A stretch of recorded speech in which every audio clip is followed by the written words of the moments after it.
Welcome to TalkNorth.com. Thanks to our longtime producer, Brandon Morton. Please download before you listen. If you'd like to advertise with us, you can reach us at talknorthpodcast@gmail.com. And please follow us on Twitter at TalkNorthPod. Two promo codes to be aware of. BiteSquad.com. Use the promo code TalkNorth to get your first delivery free. And go to SodaStick.com, the great local apparel company. Use the promo code YouBetcha to get free shipping on any sized order.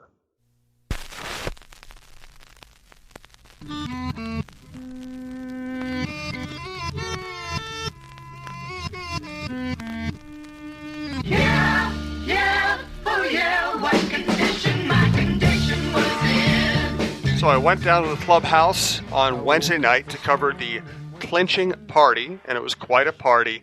And, I always feel a little uncomfortable, Roy. I don't want to be out there in the players are going crazy. First of all, you don't want to, get destroyed. Second of all, you don't want to act like you're part of it. It's not my deal. I just want to get a couple of quotes and run back up. So I'm kind of standing in the doorway, and I look over to my right, and there you are wearing a championship hat with a big grin on your face. We're going to talk to Roy about championship celebration, where this team stands in franchise history, what its hopes are in the postseason. Next week, we're going to do more of a straight playoff preview. This is going to be more of just having fun being in Detroit here together. This is Roy Smalley's Chin Music, part of the TalkNorth.com podcast network. Of course, this is our baseball show. We have shows on pretty much everything.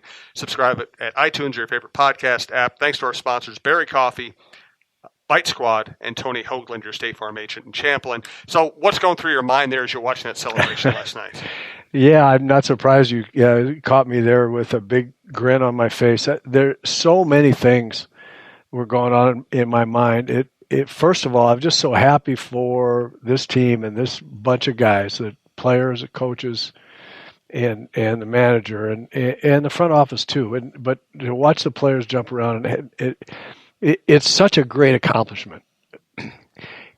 In spring training, you all kind of figuratively look each other in the eye and lock arms, and so you're going to try to take the hill, right? And as 29 other teams are doing the same thing, and you go through so much during the course of the season, the ups and downs through the grind, and to get out the other side as the champions of your division is a big deal. It's a huge accomplishment, and it's a great sense of pride and in yourself and in each other. I mean, it's those guys.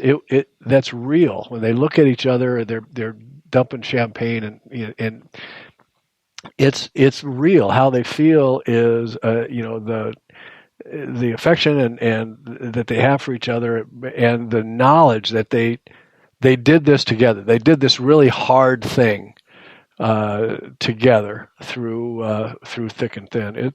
I was just really, really happy for him. And of course, the second part of it is it brought back some pretty phenomenal memories for me. Yeah, and it should. And this is just such a different sport. I mean, football. Guys are thrown together for 16 games, and they sit in different meeting rooms. They're divided up really kind of 3 segments. Some of them don't even really know each other very well. Basketball, it's a very small roster. Baseball, it's this large roster, ever-changing roster. I mean, the Twins probably have had 35 key players this year, maybe 40, and large coaching staff. And guys live together for 9 months. They live together. They fly together. They travel together. They're in hotel rooms together. And there's more downtime in baseball than in any other sport. They sit around clubhouses together. They sit waiting for flights. It's an amazing thing, and that can go the wrong way. I mean, I'm hearing bad things about Miguel Cabrera and the Tigers and how things go when that team's not good.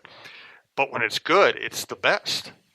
It is the best. There's nothing like it, and the only way I can describe it is to reiterate what we have just said. You start out at the beginning of the season with this goal in mind, and there's all kinds of things, great things and awful things that happen during the course of the year, and and you're with these guys. You see all the guys more than you see your family during the course of the baseball season for 6 months. Literally, that's not a figurative statement. That's a literal statement. You see more of each other than you do your own family, and you become, in the best of sense, you become a family that's trying to accomplish a major goal. And when you do it, it's just the best. By the way, here this is both an editor's note and a slice of reality. We got kicked out of a booth in Tiger Stadium. We're now down on the field, so you're going to hear a little more background noise, a little more ambient noise. But if you're baseball fans, you probably don't mind a little bit of the sounds of the ballpark. So Roy, before we got kicked out, you were talking about just the uniqueness of baseball, the amount of time spent together, the length of the season, the number of games. And I saw Gardy this morning, and he looks absolutely exhausted. He's had to manage a bad team all year. It's got to be pretty energizing. I guess the winning makes it Let me rephrase. The winning must make it all worthwhile. Well, it does. And just to finish another thought about what the accomplishment is and how you become a family, and you're trying to do something that's not hardly other teams are going to do, and many players won't even get a chance to be on a division winner. And I was thinking about it as I watched the celebration last night, thinking, there is more to this story. I mean, there are more playoff games to win. The big prize is way out there. So it's not like this winning the division is the be-all and end-all, but you have to celebrate this one just because of the accomplishment, because of the attrition that happens over 162 games, emotional and physical and everything else. And you have to celebrate what you've accomplished. And then next week, now you start the quest for the next celebration as best you can, but you take them one at a time and acknowledge and recognize what you did. What really strikes me about this team is they've had a lot of fortunate developments. I mean, there's no way to engineer Mitch Garver suddenly being who he is. Right. There's no way to guarantee that Cruz would have this effect on Snow or have just an incredibly productive season even with injuries. So they've had a lot of great developments. They've called people up. Arise, got to be considered a surprise. Dobnik, my God. So they've had all these positive elements, and yet they've also had horrible luck in terms of injuries. So it's a really interesting blend of good fortune that maybe they earned, and also some misfortune that they've overcome. Both of those things are true, and that's kind of in sum the attrition, the war of attrition that I was talking about. I mean, these are the kinds of things that happen in your family, and you go through all this stuff. Buxton, being hurt, and not playing, Pineda's debacle, and to interrupt, Buxton might be their best baseball player. Well, I mean, the record they had with him, compared to without him, speaks for itself. Yeah. Pineda's not only a good pitcher and pitching really well, but he's somebody who would be completely comfortable in Yankee Stadium. Exactly right. So all of those things. I mean, they had their challenges. There's no question about it, and they overcame them, and they overcame them with talent and perseverance and resilience, and it's a great accomplishment. One side note here, I know the poll ads take a lot of heat in the Twin Cities market. Maybe it's every market. Maybe every baseball every baseball market other than like New York and Los Angeles always just bashes on their owners because it's not a salary cap sport. And so then theoretically an owner could spend $8 billion every year on payroll. Poll ads and this front office brought a lot of people to Detroit. They brought they brought more people than Twins teams used to bring for celebrations.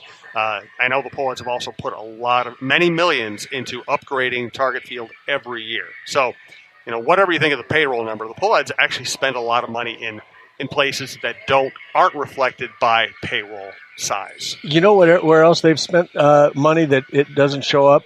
They hired Derek Falvey and Thad Levine with their idea, Falvey and Levine, that they were going to do some pretty drastic revamping of the organization down through the lowest levels of the minor leagues in terms of what they were going to do with their coaching and how they were going to go about trying to get the best out of every player they have in the organization, and that has been their goal, and it really is okay. How do we get the best out of each guy as that guy tries to get to the big leagues? Ultimately, there's a lot of money being spent there that you don't see, but it's real money. Yeah, absolutely. Hey, we want to thank Berry Coffee, berrycoffee.com. We've been telling you so much lately about their customer service because that's great and it really separates them from a lot of people. Today, I just want to remind you of how many different products they can offer you. Cups and lids, Flavia and Altera coffees, K-Cup, not coffee, cocoa, cider, soda, or pop, if you want to call it pop, K-Cup tea, K-Cup coffee, waters and sports drinks, coffee, portion packs, coffee whole bean, coffee bulk, juices and specialty drinks, instant beverages, creamers, sweeteners, syrups, paper goods and janitorial, teas, snacks. So you can, and next time week we'll tell you about all the equipment you can buy there. Single serving, again, K-Cups, whole bean processors. I mean, the machine I have at home is fantastic, and I got it from Berry Coffee. You can get whatever you need, whether you're a restaurant, a business, an office, or you work at home like I do. It's just the best. Berry Coffee, berrycoffee.com. They have some interesting decisions to make on the playoff roster. And here's kind of maybe the pivotal point in this season. They were great at scoring runs all year, and the fielding in general is good enough. Late July, it looks like their bullpen can't function at all. They get destroyed by the Yankees. May's in a funk. Duffy's struggling. They haven't called up some of the new guys. They haven't made any trades. The fan hue and cry at the moment was the bullpen's going to destroy the season.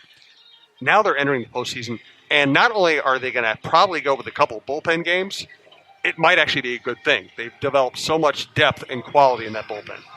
It's totally revamped. The whole ability, personality, character of the bullpen has changed, and it has gone from the one spot where to start the season and then through the first half of the season or a little bit longer, you thought that was maybe the weak spot, and it's now one of the real strengths that they have, and I'm pretty sure they will go with bullpen games at least once, if not twice, in the playoff series, the first playoff series. And you'd look forward to it. I mean, the way Randy Dobnak is pitching, the way Trevor May is pitching, the way Tyler Duffy is pitching, and we haven't even gotten to Romo and Rogers, the way Mark Littell is pitching. I mean, they've got a lot of arms that you throw out there, and you would expect them to do well. So the bullpen's going to play a huge and hopefully positive and probably positive role in the playoff series. I would think so. And the interesting thing is they trade for Romo and Dyson. Dyson goes on the shelf, contributes very little because of his injuries. So it's like that was the other hue and cries. You got to trade for the best relievers in Major League Baseball. You got to give up your top prospects. And really the key has been being patient. It hasn't been the big dramatic move. It's been being patient with people like May and Duffy. Romo is a big addition. Yeah. Dyson, he means a lot late in the game. It allows Rocco Baldelli. I remember Rocco. It shows you how long I've been around the Twin Cities and where my wife has been in the past. It allows Rocco Baldelli to use Duffy and May early in games, meaning sixth inning, to shut things down right now against right at the moment against a tough part of the opponent's lineup. And you can lose a game in the bullpen. People talk about how important the setup guy is. You lose a game in the eighth, you not even get to your closer. You can lose a game in the sixth. And we saw that. I think the best example of that was in the World Series, a playoff run in World Series that the Indians had when they ultimately got beat by the Cubs. But Tito Francona was the manager of the Indians, was going to Andrew Miller in the sixth inning. And he would look at the lineup and say, I can't let this game get away from me right here. because whoever they were playing, it's like the good guys in the lineup are right in the middle of the lineup, and this could go awry. I may never get to my my 8th and 9th inning guys. I'm going to stop this right now, and with Romo and Rogers and the